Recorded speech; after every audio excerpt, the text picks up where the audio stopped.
Tonight, fresh headaches for Sunak on migration and the economy, or signs that the summer could get easier. New figures show more than 500 migrants crossed the Channel on small boats yesterday, with several hundred more believed to have arrived today. The Rwanda bill, which is supposed to help tackle the issue, still looks to be weeks away from going through Parliament. Meanwhile, grumblings from some Conservatives, the Bank of England missed a chance to cut interest rates, but Governor Andrew Bailey hints a cut is on the way. Ahead of the 7th anniversary of the Westminster Bridge terror attack this weekend, I've been speaking to one of its victims who wants the government to do more to help those caught up in atrocities, but says the response he's had from Rishi Sunak has been abysmal. Also tonight, Downing Street's refusing to back an official report which says millions of women should be compensated over changes to the state pension aid, given it would cost the government up to £10.5 billion, perhaps not a surprise. And how are we supposed to decode this moody photo sheet of French President Emmanuel Macron? Well, one professor over the Channel says it's part of a wave of neo-populist virility among world leaders. Can Ayesha Hazarika and Fraser match that level of intellectual bombast? They'll be with us for the next hour. It's Thursday, I'm Sophy Ridge, live from Westminster, and this is the Politics Hub.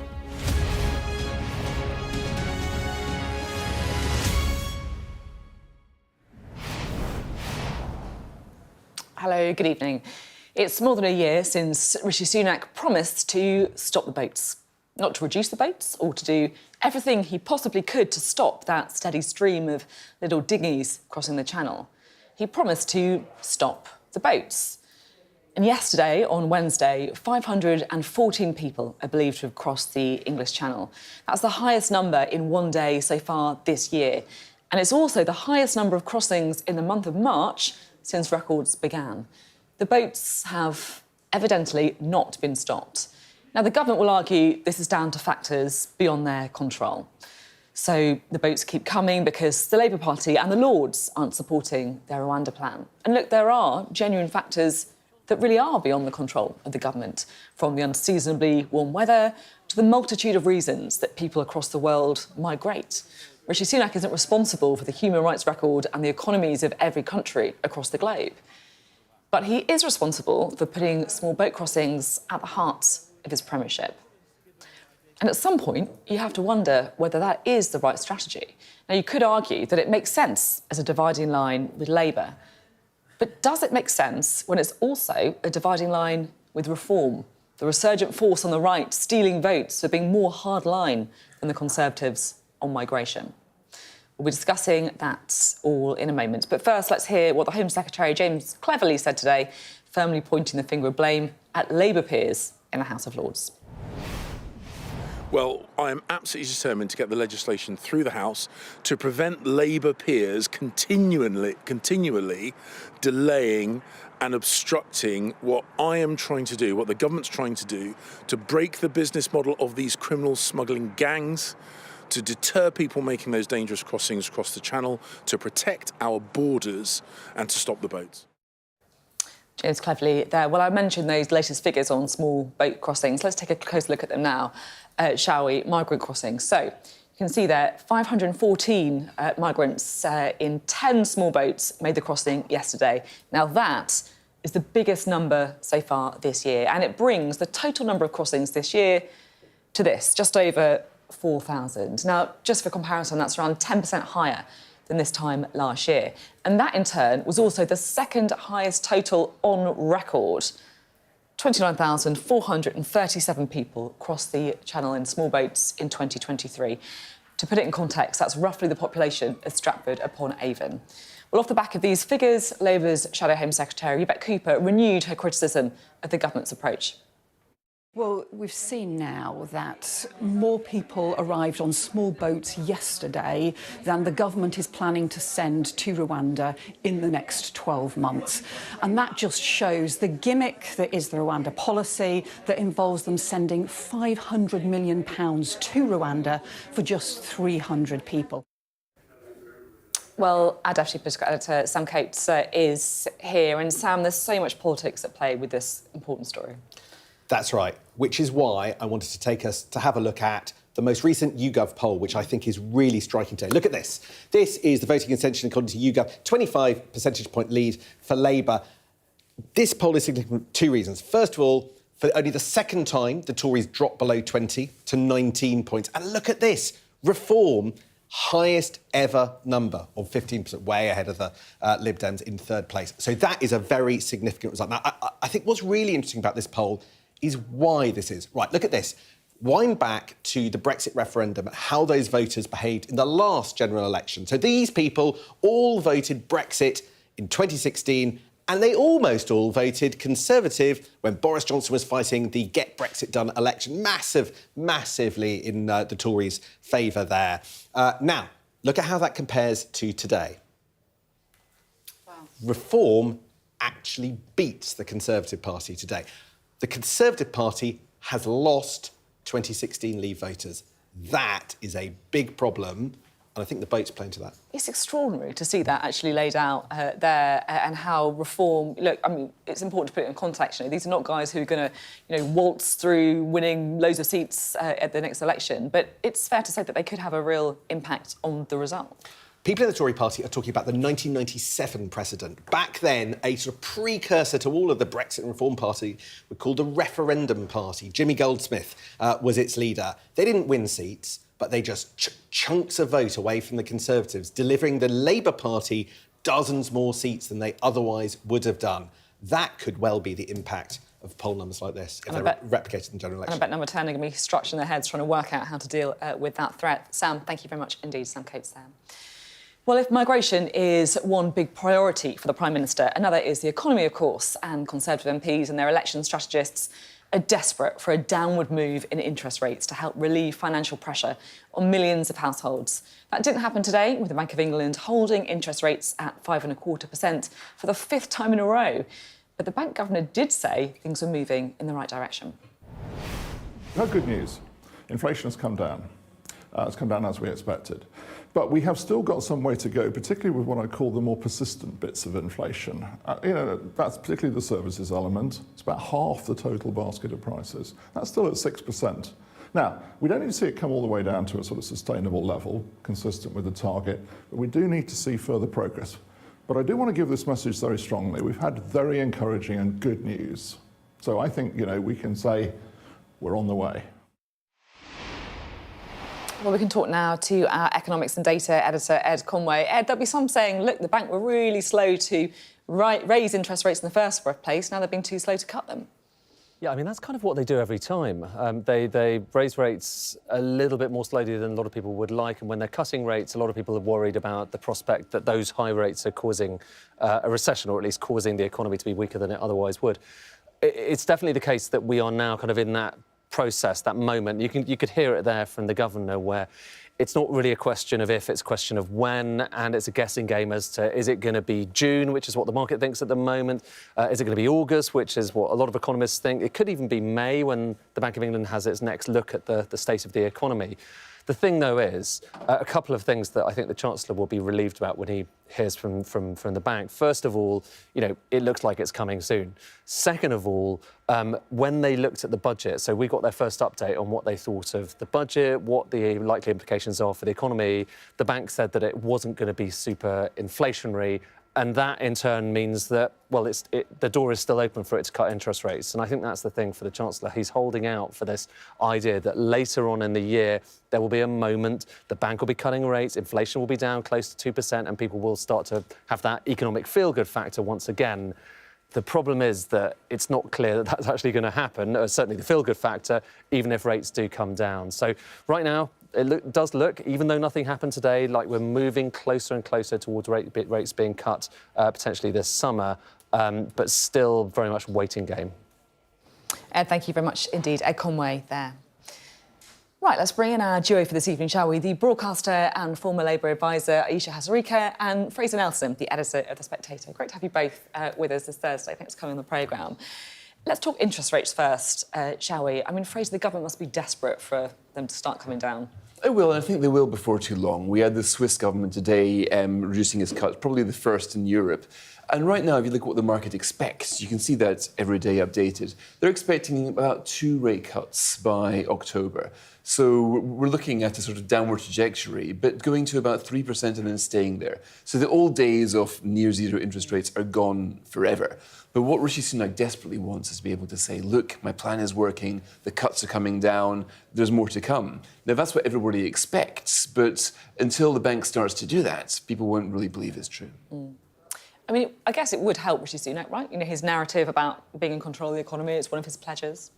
Look, I think on the kind of cold, hard metrics, there's no doubt that he and Jeremy Hunt can say, look, we have absolutely made progress, although you have to look at international comparisons as well. Inflation did go up in line with lots of other countries, and it is coming down as well. But I think the critical thing is how people feel. So even though the graphs and the statistics may say, look, we have turned the corner on the economy, and that might be true from a factual point of view, in terms of how people feel when there has been this incredible squeeze on people's living standards, all of this has coincided at a time when people just feel that the money they earn is just not keeping up with prices, whether that's food prices, whether that's energy prices. And also, when inflation has come down, it's not that prices have come down, it's the rate at which prices are going up has kind of slowed down. So I just think the problem for Rishi Sunak is that even though, yes, the metrics are going to show a slight improvement, that's not going to be the lived experience of people. And what's interesting is when you have the conversations, and I'm sure Fraser sits in as many focus groups as I do, people all across the country and also at different kind of economic sort of price points as well are all talking about this real squeeze on their finances and that they're paying more tax as well. One of his pledges about inflation, bit of good news there. When it comes to small boat crossings, though, it's another story. And I have to say, I was really... The poll that Sam showed, showing the performance of Reform against the Conservative Party, I mean, Fraser, they're going to be so worried about this, aren't they? What they'll be worried about is if they cross over, which they might do. There's only, according to the YouGov poll today, there's only 4 points between Reform and the Tories. Now, you can easily see a situation in the summer if things keep going as they've been, where Reform then overtakes the Tories. Could you actually see that? Do you think that's a genuine possibility? It's a possibility it's done in the polls. Yeah. Now, the question is whether this is real or not. Now, we all know that in the 80s, the Tories weren't really that popular. It was just that the left split. The SDB was created, and then after that, you had a split in the left. So Thatcher got fewer votes, voted share in the 83 and 87 than she got in 79. But nonetheless, the majorities were big because of the left splits. Now, the big question is the right going to split now? Are you going to get a similar situation in reverse? How Keir Starmer, he's in 44. A couple of years ago, he was in 40%. So it's not exactly a surge in support for Labour, but we can see the right come in too. Now, so far, we've seen a strange trend. Reform do well in the polls, but every time they go for an election, their votes just don't turn up. Now, that's partly because they don't have an apparatus, they don't have a campaigning apparatus, they don't have a get-out-the-vote team. Also, in 2015 and 2019, the Farage votes gravitated towards the Tories in the end. That's why both of those elections were far better than the Tories and people thought, because for the Farage, the Reform aspect, just basically was a bit of a souffle when it came to hard elections. The Tories will be hoping against hope that the same thing's true this time. Like the Reform souffle. What do you think? Do you think there's a bit more to it? Is it a bit more of a kind of like a hard sponge, or is it all going to melt away? Soggy bottom. I think what Fraser said is really interesting, and I do think that watching the polls has been fascinating. I mean, the fact that you have this kind of weird thing happening in British politics where the Liberal Democrats have had these stunning by-election results and everyone's like, oh, the Liberal Democrats are going to be back being the very powerful third force. You then look at the polling and Reform is, has well beaten the Liberal Democrats. But I think the point remains that it's going to be really hard under first past the post, and that's why Reform, along with people like the Green Party and Liberal Dems, won PR, but that's not on the horizon. Under a first past the post system, it's going to be really hard to see how Reform pick up many seats. They might hold on to Lee Anderson seats, maybe a couple of seats like Clacton, they could potentially sort of win. Yeah. But I think what is really interesting about Reform is what happens after the election. Now, if the Tories get absolutely smashed at the general election and it feels like the Conservative base is closer to the reform leadership in terms of policies, values, direction of travel, I think you could see a really interesting, almost kind of takeover of the Conservative Party by reform. And I think it will be actually people who support reform, who watch GB News, who will actually probably pick the next leader of the Conservative Party in opposition. We'll be talking more about this later. Something certainly that I noticed at Conservative conference, the number of people who very openly saying that, yeah, they like Farage, he's okay if they're going to pick a politician. Thanks both. We'll have more from you later on the programme. Well, the economy and those small boats crossings sure to feature in tomorrow's newspapers. We'll have our extended press preview and news review from 10:30 this evening with tonight's news and tomorrow's headlines. Joining us will be the Daily Express columnist and broadcaster Carol Malone and the editor of The Courier in Dundee, that's David Clegg. Now, the 2017 Westminster Bridge terror attack 7 years ago tomorrow killed 5 people and it left more than 50 injured. Travis Frayne was one of those 50. He'd only just turned 19. He was on a university trip to London when he got caught up in the attack. He suffered a broken left leg. He broke nearly all of the bones in his hand and was also severely lacerated on his leg. He spent months afterwards recovering from his injuries.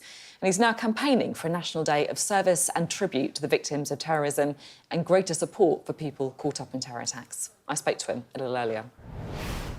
Thank you so much for being on the programme. It's a real pleasure to talk to you. Firstly, just talk us through what happened with the Westminster Bridge attacks. I mean, I remember when it happened, I was in this building. But for you, of course, it was a complete life-altering event. Yeah, well, thank you for having me for a start. So, I was 19 years old when the Westminster Bridge terrorist attack occurred. I was down in London for a few days with my university. We were on a trip that was organised by the university. At the time, I was studying history with politics, and I wanted to be a history teacher, and it was with the politics side of the course that we were down in London. Now, we had spent the day in and out of Parliament and the surrounding area, meeting with MPs and Lords, that kind of thing. And we just happened to be on the bridge at the time of the attack. I think myself and a few of my friends from the trip, we decided to try and do a bit of sightseeing in the time that we had. And we were all hit by the car when the terrorists reached us on the bridge. Fortunately, we all survived, but we were all injured by the car. And we've all had a different sort of recovery journey. Did you see the car? Or did it just hit you out of nowhere? Very, very briefly. So I just took a photograph of Big Ben on my phone. I sent it to some... millions of people do all the As time. every tourist does. And I'd sent it to a friend back home, and they were texting me asking why I was down in London. Yeah. So it was only in the split second before the car hit me when one of the other lads in my group shouted, sort of warning, like, look out, that I looked up and saw the car coming towards me. And you were badly injured, really badly injured. Yes, yeah. I mean, I always like to forefront it by saying that I was lucky. I've not lost any limbs. Fortunately, I've not had any sort of lifelong injuries in that sense. But it took me a long time to recover. I was on crutches and a walking stick for about 6 months. And then I spent roughly about 2 years in and out of physiotherapy. I had 2 operations whilst I was in hospital. It was long enough, let's put it that way. And it was something that I wouldn't wish on anyone. I was reading other interviews, things you've spoken about before, and I was quite struck when you said, the immediate care that you received in hospital was really good, but then it just evaporated. And you had to almost ask your friends, your family to help fund that recovery that you needed to learn to almost use your body again.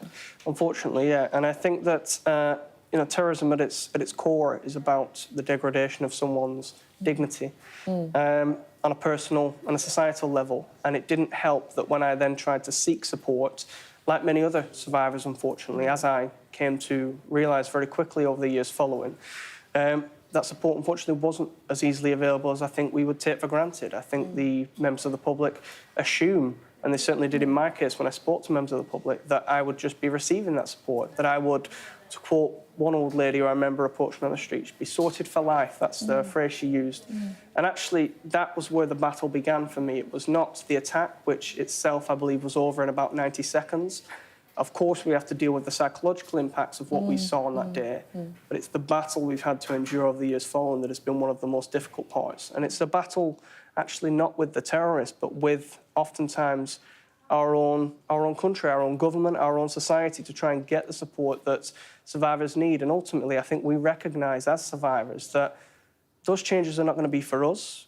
our involvement, our victimhood, if you will, of being in an attack has passed. It's about the survivors who are to come in future, and it's about getting them the support, because we know it could be anyone, anywhere, at any time. So what exactly are you calling for then?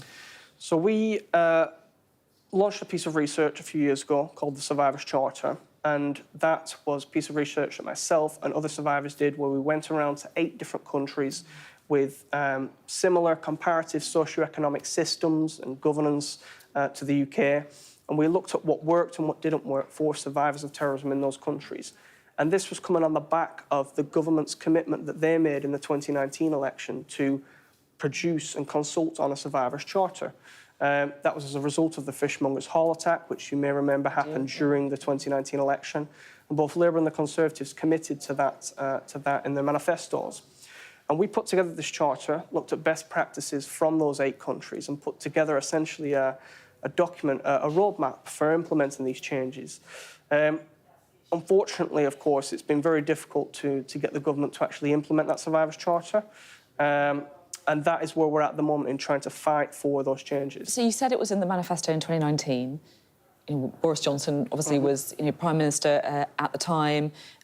It felt like he perhaps was behind it. Priti Patel, I know that you did some work with, former Home Secretary, behind it. Are you getting the same support from Rishi Sunak? Not at the moment, I would say, and I would obviously welcome any support that they would offer for this cause. The ultimate fact is that, yes, we haven't had any deaths from terrorism for the last 2 years, and that is, by God's grace, an incredible statistic that we should all be proud of. But we all know, especially in the aftermath of the events in Israel on October 7th, we all know that these attacks can happen at any time. How would you describe the Prime Minister's response? To our attempts at present, poor, if not abysmal. I have been very lucky that this week I did meet with the Home Secretary, and this has been on the back of several years' worth, actually, of letters, where we have essentially not received any reply. When we have received a reply... just ignored, totally ignored? Quite often, yes. And we've tried to make those connections. For the context, the review that was conducted by the Home Office into support for victims of terrorism concluded in February of last year. And since then, unfortunately, it hasn't been published. And my knowledge and the knowledge of other survivors is that that is just sat on a minister somewhere, a minister's desk, whether that is the Security Minister, the Home Secretary, or the Prime Minister, I'm not sure. But it needs to be published. And I understand the excuse that is given at present, which is that they're trying to work on essentially developing a response to it and developing the implementation of that report. But at the very least, I think there's a real power to showing victims that they are doing something, and that would come from, at the very least, publishing that report. You say that the Prime Minister's response has been abysmal. How does that make you feel? Well, it's difficult because, we have been fighting for these changes for, certainly in my case, nearly 7 years now. It's been 7 years since the attack. And, obviously, each anniversary you reflect on how many years have passed. But actually, what I reflect upon as well is the fact that since that manifesto commitment was made by both parties in 2019, there have been, to my knowledge, at least 5 further terror attacks. And that worries me because in each of those attacks, we may have potentially a short memory as a society in terms of moving on. And I recognise that for the vast majority of people, terrorism will be this abstract concept. But for the people in those 5 attacks, their lives are irrevocably changed. And those are people who could have received better support, and yet actually often, in many cases, received exactly the same support I did in 2017. That is quite an important thought. We'll leave it there. Thank you so much for being on the programme. It's been really interesting to hear your perspective. Thank you. Thank you. Travis Rain there talking about his own campaigning for more help for victims of terror attacks and saying the PM's response to him has been abysmal. Coming up next on the Politics Hub. Ministers are told to apologise and to pay out billions to women who lost out when their state pension age was raised. So will the so-called WASPy women now get justice?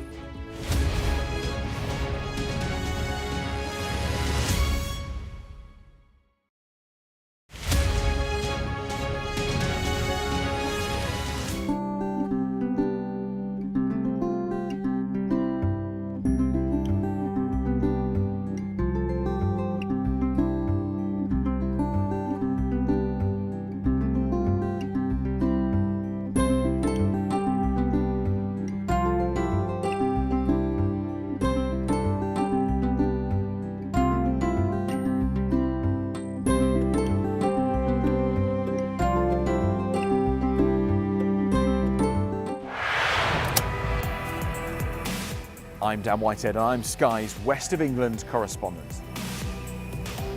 I'm Katie Spencer and I'm Sky News' arts and entertainment correspondent. We help you to understand the world with us. I'm Adam Parsons, I'm Sky's Europe correspondent based here in Brussels. We take you to the heart of stories that shape our world. I'm Lisa Dowd and I'm one of Sky's Midlands correspondents. The reason I do this job is because you never know where it's going to lead.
Hello, welcome back. Now, the government's facing the prospect of paying out billions of pounds to millions of women whose retirement age was raised. An investigation found that many women who were born in the 1950s were unfairly affected by the government's failure to let them know that their state pensions would start at the age of 65 and not 60.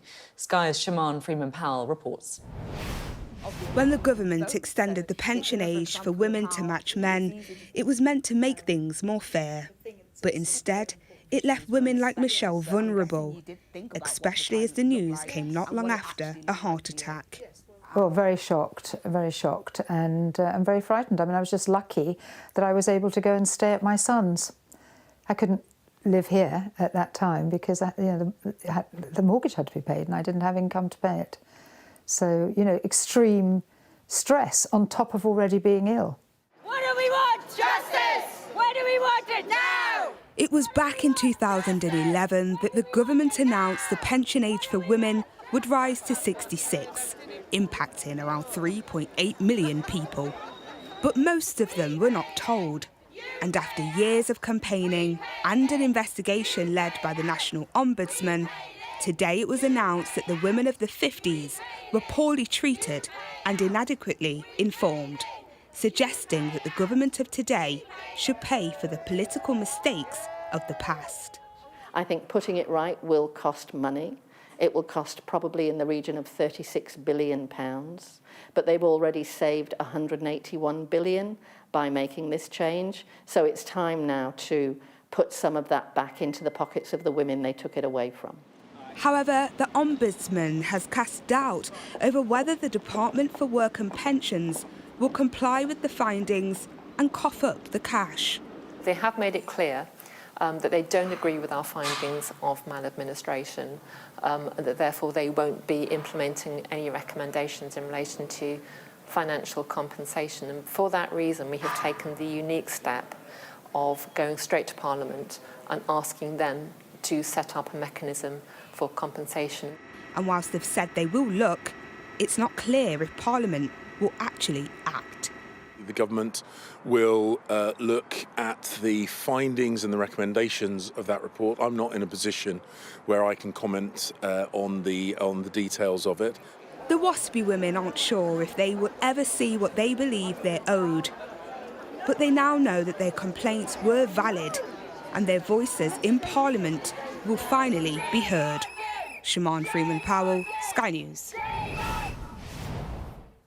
Well, let's bring in Ayesha and Fraser, shall we? Ayesha, this is a story that you've been looking into for quite a while, right? You've been talking to some of the women affected as well. Yeah, I've interviewed some of the campaigners on my radio show, and I just really want to pay tribute to their tenacity over the many years. You know, they have been ignored by so many people in politics about this. Many of the women have died without seeing any compensation.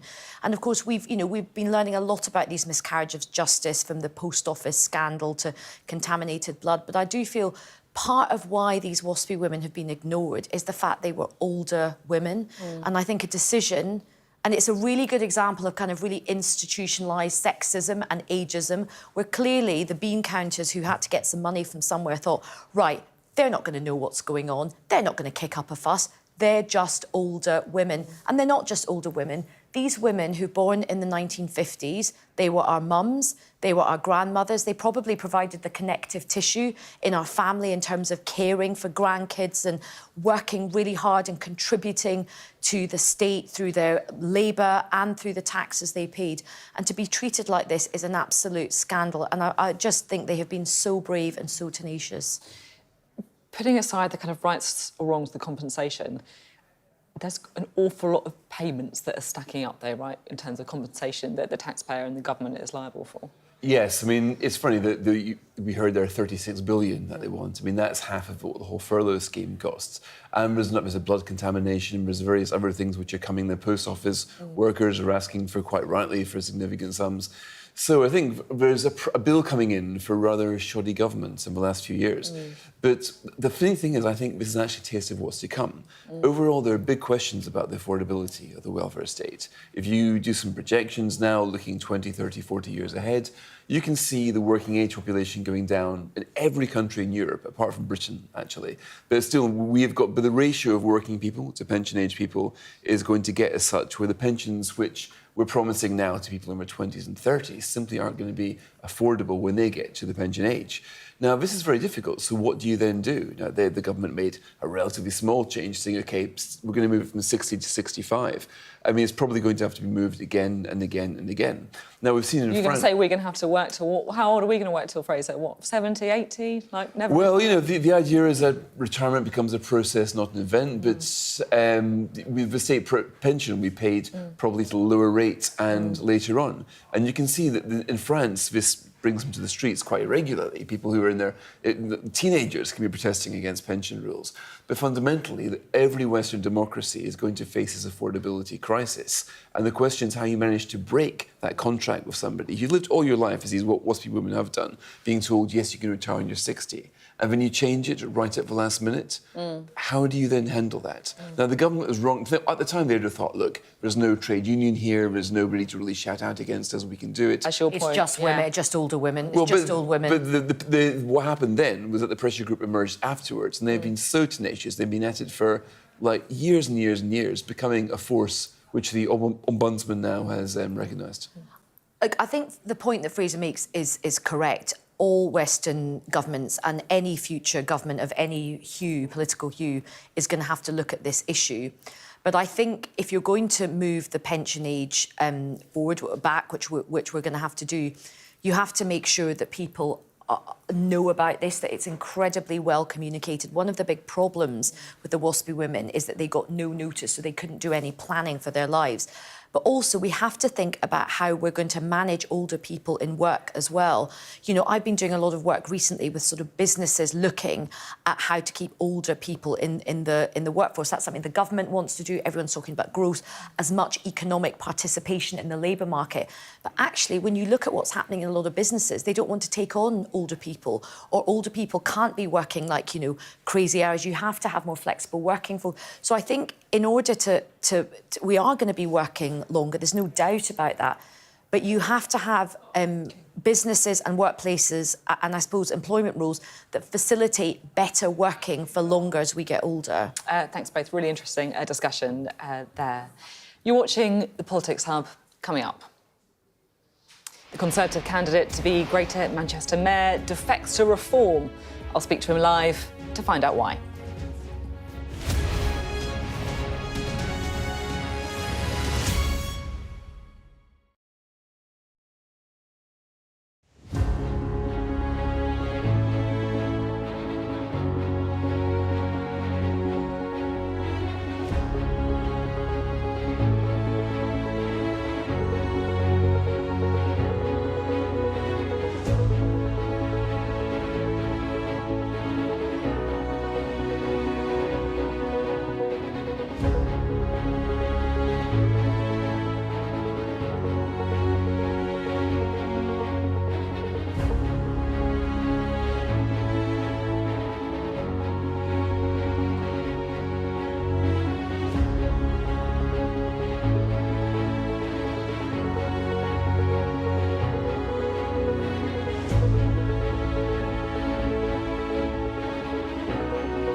Hello, welcome back. Well, earlier on the show, we're talking about the strides that Reform UK are making against the Conservatives.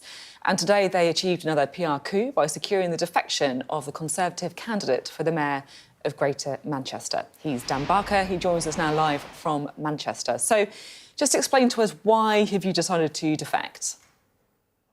Hi, Sophie. So my reasons for going to Reform UK are that after being in the Conservatives for just under 2 years, I've realised that they no longer represent my politics, my Conservative values, and also the way they supported my campaign. But more importantly, the way they've given up on Greater Manchester and the north of England. When did you become the candidate to be the Conservative candidate for the mayor of Manchester? So I was elected through a democratic process on the 30th of November, elected by the members in Greater Manchester. So just to come in, so you decided to become their candidate in November. What's changed between November and now? That's not very long, is it? No, I mean, this was stepping up a level in the party. You know, you have to be on the parliamentary list to go in for something like this, as you'd imagine. And, you know, I have tried them. I have written to the party chairman several times. I wrote to Rishi Sunak more recently, got a reply from him saying basically, thanks for your letter, good luck with the campaign. I didn't receive a single pound off them in terms of supporting my campaign against a national figure like Andy Burnham, who, you know, is tipped to be the next a Labour leader, possibly a future Prime Minister. And even if you don't think you're going to win from a democratic process, you know, as the government, the party in power and the main opposition party in Greater Manchester, it's incumbent on the Conservatives to hold him to account for his record of 7 years, which isn't. He's actually made some pretty big mistakes, and he gets away with it. Sorry. What I'm struggling to understand, I guess, is, you know, in November you decided to become that candidate. You became that candidate in November. Now it's just a matter of months later. I mean, forgive me, but it doesn't really feel like Rishi Sunak's changed his policy in those months. Is it just sour grapes from you that, you know, they didn't give you more support because you weren't going to win? Well, my expectations were low in terms of support. So, for example, I met Susan Hall in the first week of December. She told me that she had £5 million and she was still raising money. I think a lot of that was from donors. I imagine some was from the party. I did expect to get something off the party, and I was thinking more like £10,000–20,000 to fund a modest social media campaign, which I think is realistic, and it's a fraction other mayoral candidates have received. I mean, Andy Streets, I think when I looked at him, he had a couple of £1 million off the party in the last few years. I mean, it's on the electoral, it's public information, all this. Are you going to stand for reform in Greater Manchester? That's the plan. Yes, they're going to support my candidacy. They're going to pay the deposit and they're going to pay for the booklets as well. So that's £10,000 straight away. They do not have the resources that the Conservative Party have, and yet they'd be more forthcoming with that in 24 hours than the Conservative Party have been in 4 months. Who was it who recruited you to reform? So I made the call through a friend. I knew that if they were interested in me, that things would move very quickly. I made a decision to stand down from the Conservatives anyway, and I just thought, you know, if they were willing to accept me, I would, you know, would want to become part of Reform. So what was the kind of process that you picked up that they were interested in you, that there might be space for you in Reform? Well, I didn't take it for granted, but I told them my situation. I said that I'm interested in standing for the mayoral, but if they weren't interested in doing that, I would be interested in standing for them in the general election as well. So I'm interested in being in politics. I want to make a change. I'm not interested in I'm not a 30-year-old who's got 10 years to put into the Conservative and be used by them until they decide that you're good enough to stand in a seat. So was it Richard Tice? Was it Nigel Farage? Who were you dealing with? So I've spoke to the chairman, Paul Oaken. I've spoken to Richard Tice and to Gawain Towler, who is their media guy. And I've had a very warm reception from all of them. And, you know, it feels good. How would you describe the leadership of Rishi Sunak?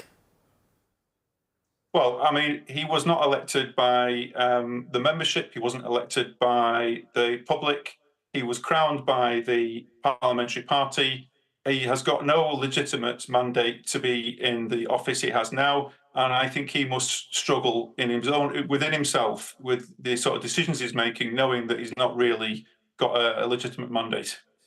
OK, thank you very much. Really good to speak to you on the programme this evening. Thank you. Thank you very much.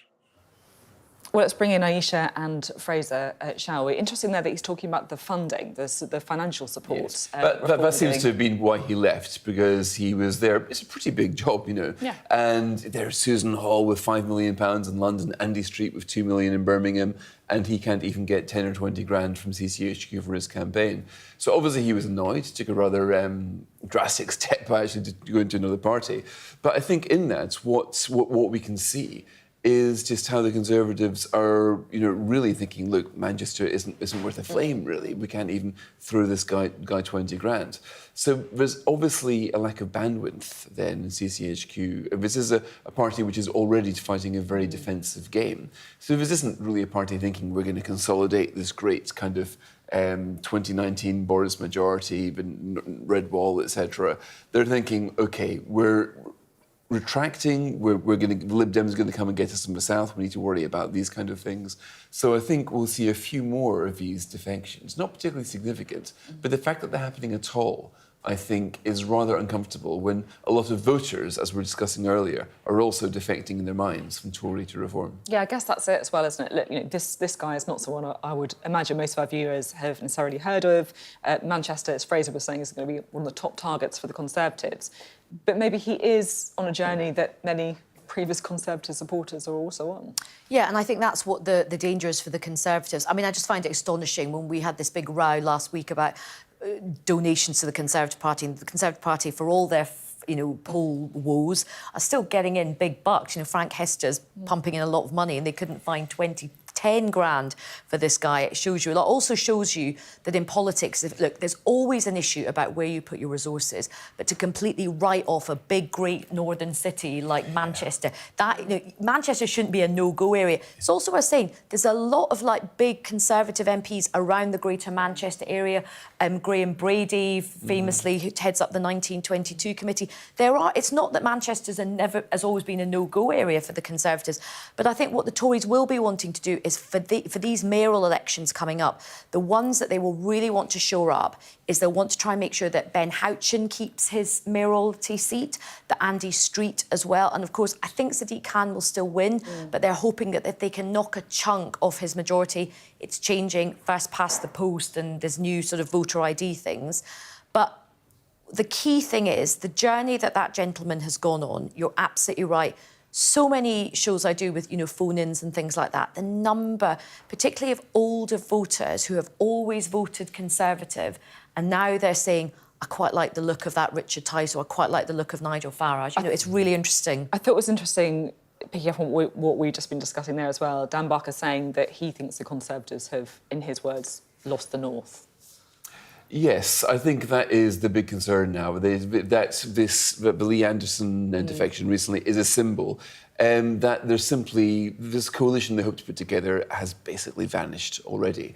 But what I did notice in his interview, and you hear this quite a lot, is that these are all push factors away from the Tories rather than pull factors towards Reform.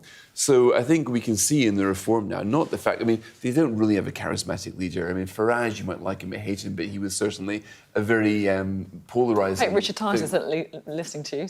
Well, no, I'd be surprised if he would really think that he has Farage-style charisma.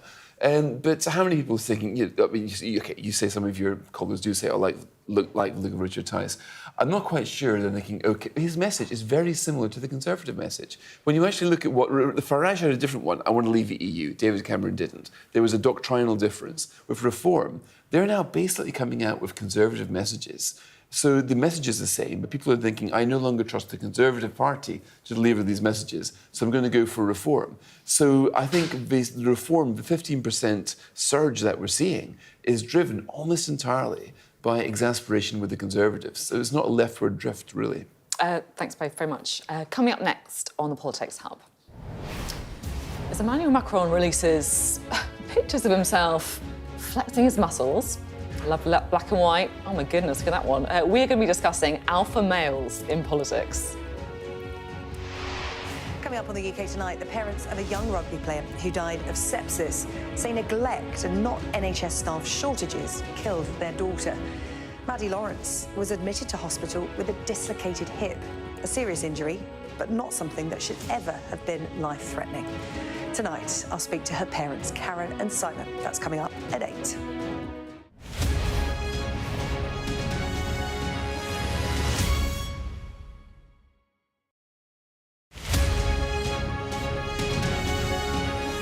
I don't think we can completely ban junk food in supermarkets, but we can certainly do a lot more in terms of educating people of what they can buy. Because you can actually go into a supermarket and buy very, very healthy food. You know, you don't actually have to go for the junk. But if people don't know how, within their very busy and time-poor lives, how to build in those really healthy foods, the fruits, the vegetables, the whole grains, we are a nation deficient in fibre. People will really, really struggle with their health. They'll continue to go for that junk food because they think it's the easiest thing. It's about letting people make choices about their own lives. And, you know, we've got to be treating adults like adults and, you know, arguing these ideas, effectively saying that actually what the solution should be is that we should be banning junk food, we should be taking it away from people. We already tax sugar huge amounts, so effectively it means that your Coke is more expensive than your Coke Zero, and what that means is that we are putting up the price for everyday people. I say let people make their own health choices. Sometimes people want to eat chocolate, and I think we should let them. I do think we should look, I love chocolate as well, and I do sometimes love a bit of junk food. It's not always about eating super healthy food. To you? Oh, some junk food to me. So sometimes I'll have a healthier treat, and that might be dates and nut butter. But sometimes I do want to have some chocolate cake. Yes, I'll pick the plant-based chocolate cake, but it's not the healthiest thing. But in the most part, I'm going for those plant-based whole foods which give me thriving health. And I see people day in, day out struggling with their health. These are intelligent people. They don't want to be eating the junk food, but they don't understand what else to eat within their busy lives. And the things they can actually pick in the supermarkets, I can send them to a slightly different aisle, and they don't realise the incredible food that exists. Well, I think it's really insulting to be telling people that they are, you know, they don't understand what's going on, they don't understand what's in the supermarket, they don't understand what healthy food looks like. There are very clever people like you online that are going to be able to tell them. The resources out there are numerous. You can go online, search online, and find out exactly how to create healthy alternatives, how to create healthy recipes. And actually, I think it's really insulting. We've ended up in this culture where effectively we're expecting the government to control our healthcare and life choices.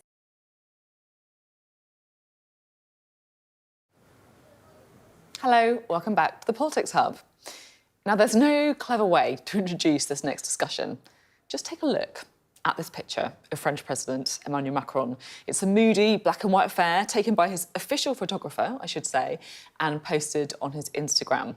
Now, France being France, there was no shortage of intellectual commentary on the photograph, with one university professor commentating that it was part of the neo-populist virility that certain leaders are fond of today, starting with the master of the genre until now, Vladimir Putin.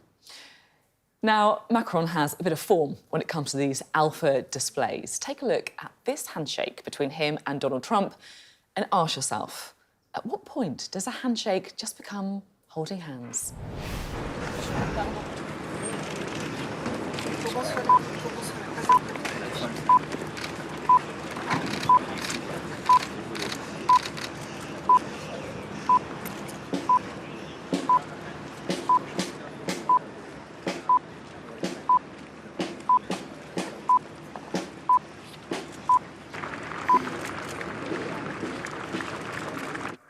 20 seconds. Right, I can talk to Ayesha and Fraser. Have you ever had a 20-second handshake? Not really. I think I might try one after the show, actually. All I can think about is how clammy must their hands have been afterwards. I think Theresa May's probably had a bit of an experience of that infamously when Donald Trump grabbed her hand. Thankfully, it was the only thing he grabbed. But, my God, I mean, this is unbelievable. I mean, this is politics colliding with Zoolander, isn't it? It's like full on. Any special advisors watching this, particularly from the Labour Party, don't even think about it. I do not want to see Keir Starmer warming up for his five-a-side. Nobody needs to know enough. Maybe the football picks. Yeah. I don't want to see... He's been talking about a lot about his flute playing recently. I'm not sure that quite fits in with I don't think we want to see Rishi Sunak on his peloton. We just... Enough. It is a kind of alpha, macho politics. It does seem to be, I guess, kind of spreading across the globe at the minute. It is, and I think Zelensky is the inspirational figure here, because there we have a guy who was a TV actor who became president, and at the start of the invasion, people thought, how could he possibly be a war leader? But he segued instantly into that, and then he starts to wear never a suit and tie, like fatigues, basically, a green T-shirt or what have you. Now, at the time, Macron was getting a bit envious, and he released a picture of him in his office wearing some kind of Special Forces hoodie. Now, only this morning we had Rishi Sunak released a picture of himself wearing his designer hoodie at his desk. So we saw 3 action poses from the great Rishi. This is 4 years ago he did furlough, and here he was, hoodie at the desk, standing purposefully, and also another one of him with a mask on, with his tie tucked in his shirt. So I think they do like to release action men pictures of each other. Although obviously Putin is the king of this with his bareback. The animals and all the different... But it's so kind of cringe, because as anyone who's ever been a media advisor to a political leader, often, you've got to prepare for the big tough interviews like coming on, with you, Sophie, or whoever. But actually, the photographs can give you the biggest nightmare in terms of the optic that you want to sort of promote. And the idea that we're now moving to this world of sort of like hyper, like masculine virility shots. I mean, I just think, what is next? Like a sort of calendar? They're going to release a calendar with a shot for every month of the year? Maybe a Christmas... No, enough. The guy who's got a lot of content for this is Macron. There's a couple of other things I think we can show you. Here is in the Macron back. Look at this. The dandruff brushing. I mean, that is... Oh, that's such a burn. That's such a burn, isn't it? Such a burn. It really is a kind of like macho standoff, isn't it? And, oh no, it's another long handshake. And here we have the back slap. Oh, the hand on the back is that's a really kind of power move, like who can put the hand on the longest and the small of the back. Before you know it, they're sort of wrestling. That's the kind of... Oh, no, don't. Wrestling, that's an image we don't need. In front of an open fire. OK, enough. Absolutely not. Is there a more serious point that we should make here about the kind of machoisation of global affairs? It feels like there's a lot of kind of strongmen leaders in the world. That's certainly a vibe. And this was a week, of course, when Macron has been talking about how France might be sending 20,000 troops to Ukraine. He's been really talking up the military aspect of this. So the picture of him with the punch bag is of a piece with him posing as the action man. Now, this is going to be a year where all over Europe we're going to see populist leaders doing quite well, whether it's the AfD in the German state elections or the other one. So everybody feels the need to go a little bit off script, a little less kind of central casting politician. And I always think that some of the Tories are doing this just wrongly, unconvincingly.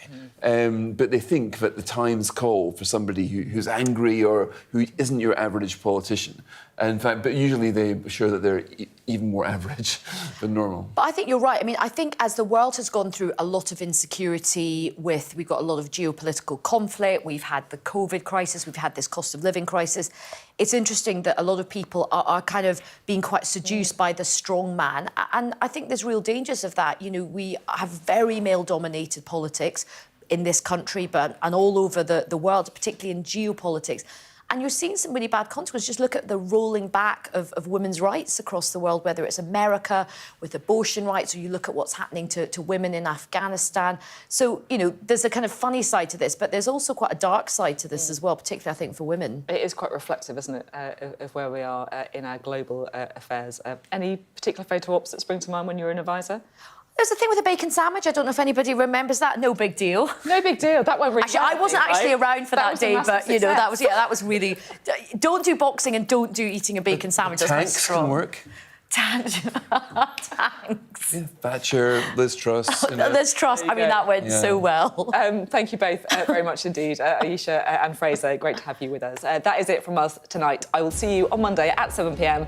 Up next, though, it is the UK Tonight with Sarah Jane Mee. See you on Monday.